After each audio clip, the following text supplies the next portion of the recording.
The grace of our Lord Jesus Christ, and the love of God, and the communion of the Holy Spirit be with you all. This is Father John Zuhlsdorf and another Advent Cast.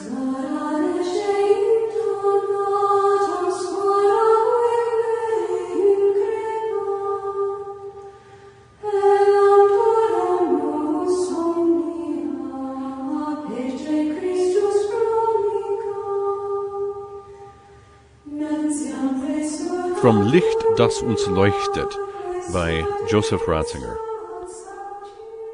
We read in Psalm 96, "Then shall all the trees of the wood sing for joy before the Lord, for he comes." The liturgy has expanded this, drawing on other texts in the Psalms to form the following affirmation. The mountains and hills will sing praise before God, and all the trees of the wood will clap their hands, for the Lord, the ruler, is coming to rule forever. The Christmas trees we decorate are simply an attempt to make these words visible. The Lord is here. Our ancestors believed this and knew this, and so the trees had to go out to meet him. They had to bow down before him. The trees themselves had to become a song of praise to their Lord. The same certainty of faith led them to make the words about the singing mountains and hills a reality. They gave a voice to the mountains, and their singing resounds down through the centuries into our own days, letting us sense something of the nearness of the Lord, for it is only He who could give men such melodies.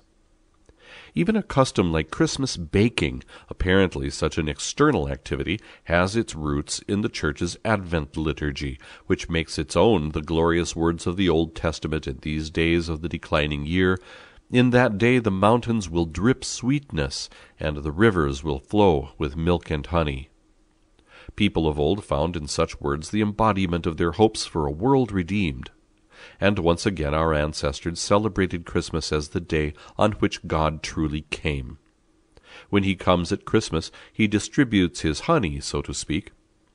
Truly the earth must flow with his honey on that day. Where he is present, all bitterness disappears, and there is harmony between heaven and earth, between God and man. The honey and the sweets are the sign of his peace, of concord and of joy. This is why Christmas has become the feast when we give presents, when we imitate the God who has given his own self, and has thereby given us once again that life which truly becomes a gift only when the milk of our existence is sweetened by the honey of being loved. And this love is not threatened by any death, any infidelity, or any meaninglessness. Ultimately, all this finds its unity in the joy that God has become a child who encourages us to trust as children trust, and to give and receive gifts. It may be difficult for us to accept this joyful music when we are tormented by questions, when we are afflicted both by bodily illness and psychological problems, and these would tend to make us rebel against the God whom we cannot understand.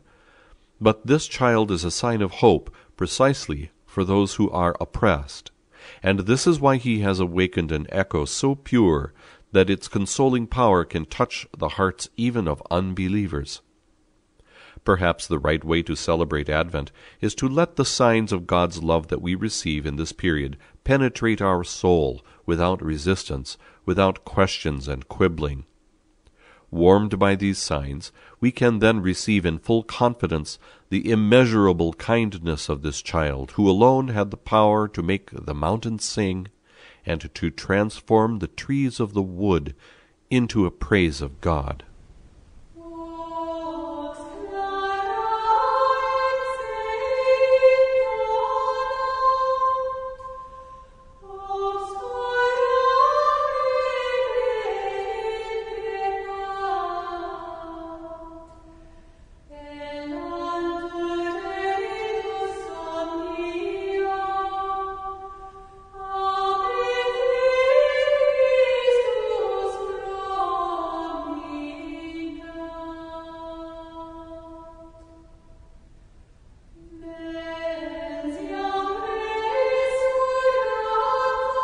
Thank you for listening.